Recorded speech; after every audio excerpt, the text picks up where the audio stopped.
Hi everyone, Danielle here again. I'm a physical therapist at Pappas Physical and Hand Therapy. Today I'm going to discuss with you a concept called energy conservation. Any physical therapist or occupational therapist that works in the inpatient setting knows this phrase pretty well. It kind of means what it sounds like. You want to conserve your energy.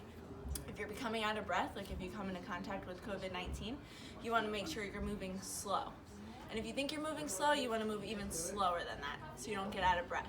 So what I'm going to talk about today is how you can go from laying down to sitting up to getting up into a chair by conserving your energy. I'll show you first without a walker, and then I'll show you with a walker. So what I would do, if you're laying down, when you're propped up, like I showed you in the last video, you're going to roll onto your side. Then you're going to take a deep breath. And you're going to take a couple if you need to. Then you're going to bring your feet off the edge of the bed. And you're just going to relax and you're going to take your time.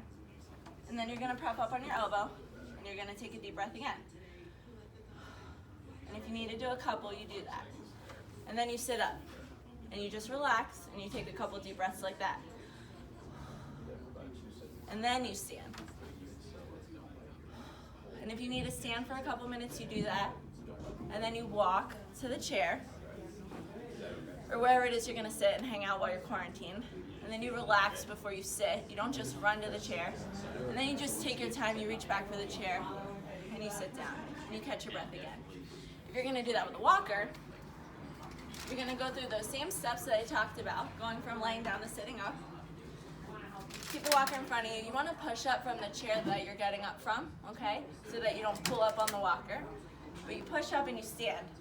I would recommend if you're having difficulty breathing to elevate your walker a little bit. Normally you want about a little angle in your elbow, but to save your breathing and to make it easier for you, you actually want your walker a little bit higher, okay?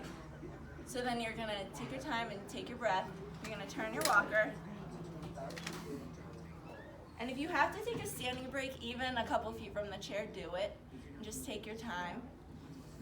And then you get closer to the chair. You turn your walker. Take another breath before you sit, you reach back, and then you sit down. And you want to change your position like that every hour or two so that you're not becoming too sedentary. Take care. If anybody has any questions, feel free to leave a comment.